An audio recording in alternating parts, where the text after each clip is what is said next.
guys feel that one from yesterday? I do. Today is a whole different story, a whole different workout, because we're gonna do a 16-minute EMOM. With some fixed stuff in there, we're gonna end up every round with as many double push-up burpees as possible. Let's get to it. Okay, so 3 different movements in the warm-up, and we're gonna actually use a part of the Turkish get-up twice, 2 different parts actually, to warm up the body. So some nice big range of motion type of movements, really focusing on core stability, which seems to be very important. So let's do that. The first one is gonna be using a bottle here, okay? So whatever you have, it can also be a very light object, can even be your fucking shoe, shoe, I mean. You're gonna grab the bottle in the left hand first, we're gonna press it up to the ceiling. At home, you really want to practice this. Then you're going to have the same leg as the arm being punched into the floor, and your free arm is right out to the side.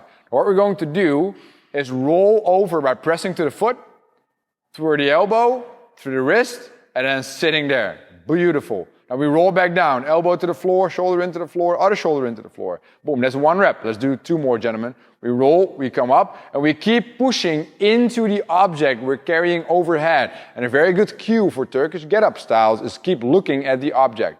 That's good. Now rest there for a second. We do this for 5 reps on one side, and then we actually move on to the other side also for 5 reps. Then the movement after is actually the second part of the Turkish get-up, which is called a bridge. So gentlemen, let's do 1 more sit-up. Let's wait there. And now from here, what you're going to do is you're going to squeeze your butt and extend your hips up. Boom. You're going to come back down with the hips. You stay there. You squeeze your butt. You come back up. Boom. And I need you to try to squeeze. You guys keep going. Squeeze and get your hips up as high as possible. Because in the actual Turkish get-up, that is where the other leg comes underneath the body. Very nice bridges. Good job, guys. Let's rest. So we also do that one for 5 reps on one side, moving on to 5 reps on the other side. Now our third and final movement of the first piece of today is going to be a mountain climber, but then with the twist in there, so the cross mountain climber. I need you guys to start off with the right leg, please. So pull in the right and pull it to the left elbow. Boom. Now what they're doing here is they're keeping their hips nice and low. And with low, I mean in line with the shoulder. So really focusing on that twisting motion in the end there really helps you fire the obliques properly, which is also good for stabilizing the core. And like I said, it seems to be very important to work on core stability, which is what we're doing in today's warm-up. Great job, gentlemen. We just showed you the 3 movements. Let's put them into the warm-up. It's going to be an 8-minute quality AMRAP. That's a tiny bit longer than we normally do with warm-ups. That does give you the opportunity to get some more core stability work in here, which I said before is a big thumbs up for me. So let's get started, gentlemen. 8 minutes of that. Starting with the left arm up in 10 seconds. We're going to do 1 round with you guys before you guys take over and finish off this warm-up. And we start in 3, 2, 1. Let's go. So if you have a shoulder injury, you can even do this movement without an object. That would be great. So this is the Turkish get-up sit-up. So probably it's called a Turkish sit-up. Yeah, that makes way more sense. So 5 reps of rolling over your arm, extending all the way through, looking at the object here. And then you just switch sides. So you get your right arm up, right leg up, left leg down. And really make sure that when you do that roll over, that you actually press through the standing leg there. You press through the standing leg. Very good, guys.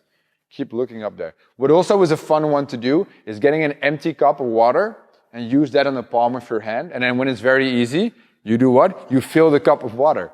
And then you still do this. Yeah. That's great.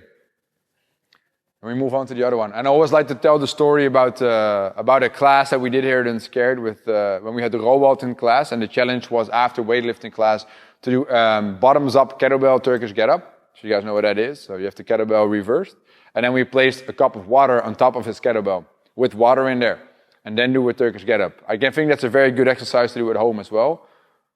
Specifically if you have to mop the floor after. That's great. They're doing the bridge right now, 5 reps aside, really focusing on extending the hips by squeezing the glutes and trying to press to the heel instead of through the toe. But once you start pressing to the toe, it's a lot of quads there and we need a lot of glutes to do the work. Then after doing 5 on each side, we're going to move on to the slow mountain climber.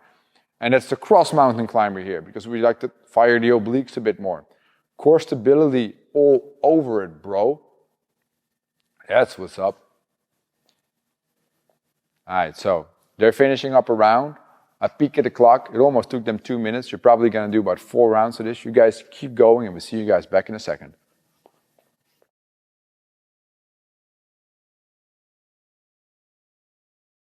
Okay, we're going to now do the second portion of the day, which is the best solution to fixing your squat. What is it? Sitting in a squat. How? Actively. For how long? 5 minutes.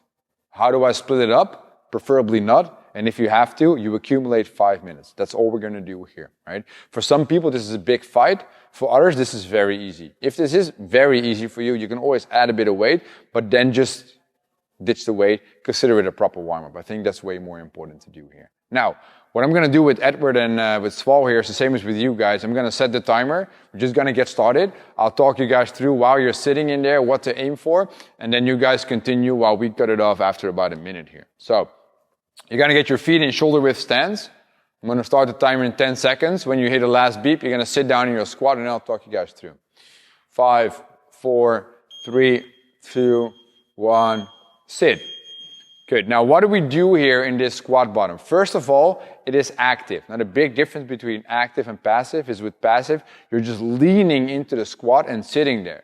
With active, you should be able to jump up at any time. So if I would clap in my hands, you should be able to suddenly get out of the squat firmly using your quads most of all, instead of just shooting your butt up. So that's what we call active. Now, points to aim for here is pressure in the floor. It should be heel, big toe, little toe throughout the whole time. The knees, where are they? I don't want you to listen to Kelly Starrett. No, I want you to keep your knees in line with your toes. Very, very important. Just straightforward. It is a knee bending movement, right? Then where are your hips? They're right on top of your heels. How about that? They're sitting straight down. Where's your chest? Preferably as high as you possibly can. So maintaining an upright position is ideal and try to get a very good squat bottom. This is also the best mobility solution for getting to work on your squat mobility. Just spend more time in the area of trouble, which is the squat here. Well, that took exactly 1 minute of talking. That was exactly my main idea. That's 2 times exactly. So let's exactly pen the camera to me right now, because the exact thing that I will do right now is cut off the gentleman, and you guys continue for 4 more. Good luck.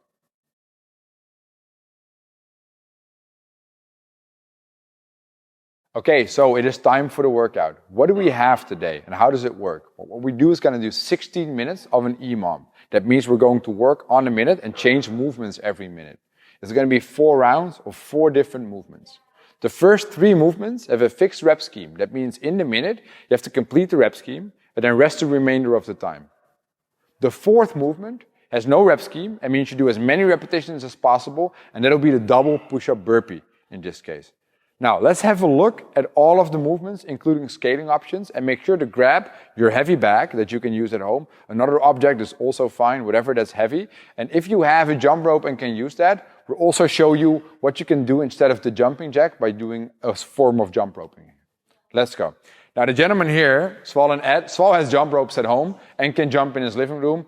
Ed doesn't have a jump rope. So Ed's going to do the idea of today, which is the jumping jack, and Sval will do some single unders. You guys keep going. Let's go. So they both have the jumping movement in there, and the tempo is actually pretty similar.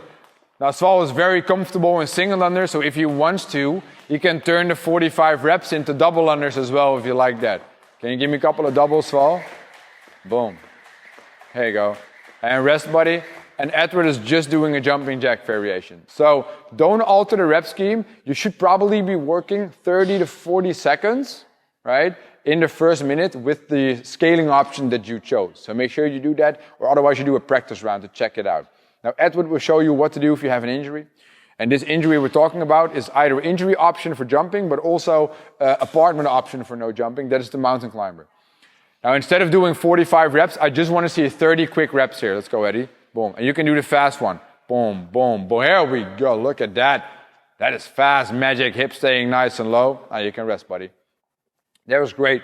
Some fast mountain climbers, good substitution. The idea is just to get the heart rate up and some range of motion in there. Now, our second movement, we're going to need the bag, gentlemen, at home as well. Grab your bag to practice these with us. The movement says in the description, clean and jerk, which means we're going to move the bag from somewhere below the knee to the shoulder to overhead. Any style is going to be allowed. So please don't start squat cleaning and split jerking on me. Just give me some kind of a power clean into shoulder to overhead. You guys do a couple of reps for me, please.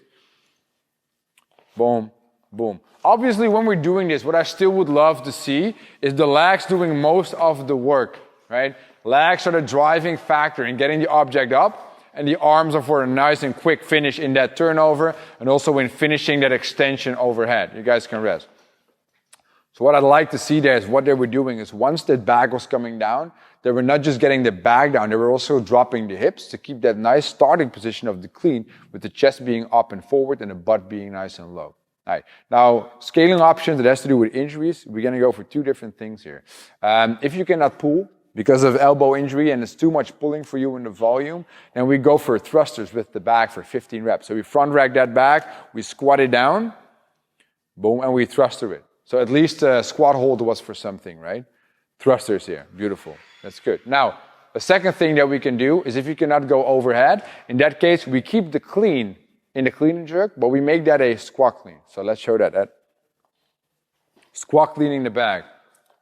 I love how he's not curling the bag, but he's literally pulling the body under the bag. Beautiful done. If you have a med ball, you can use that as well. If you have one dumbbell, you can take the dumbbell on the side. You can do that as well. If you have a kettlebell, don't attempt this with a kettlebell because you're going to smack yourself in the face, which is bad news anyways. So let's have a look at our third movement. The third movement requires the floor and your own body. That's great. So we will do a tuck up here. Now for the tuck up, both gentlemen, please start with the regular tuck up. And you can keep your arms forward. Sval, you can come with your arms back. And give me a couple of reps here of the tuck up.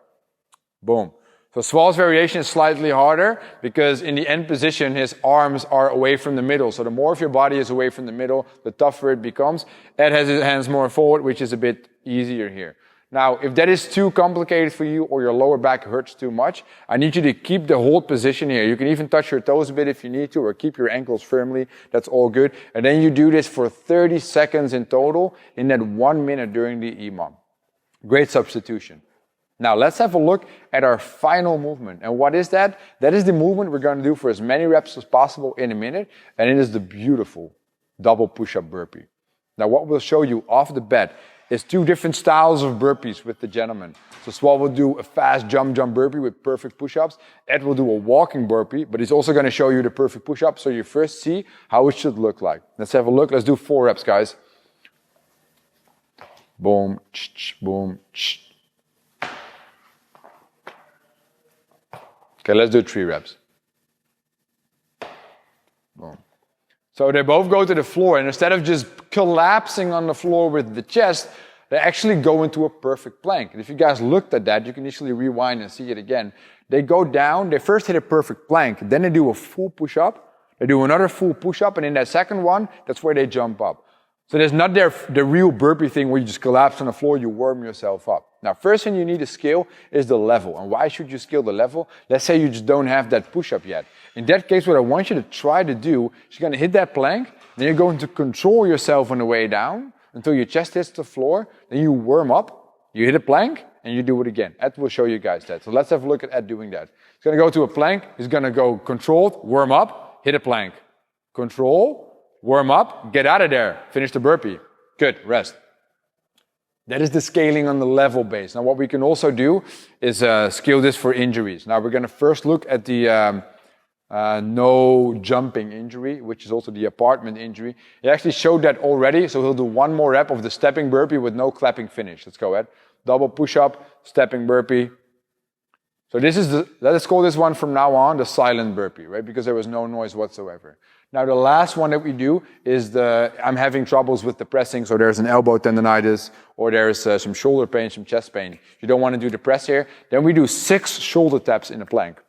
And then we do a kickback basically. So let's do a jumping or walking kickback, whatever you want to do. We go 1, 2. We're going to go across here because we just look for shoulder, not for balance. 5, 6. You come out of there, you finish that burpee. Beautiful. So that's how we do it.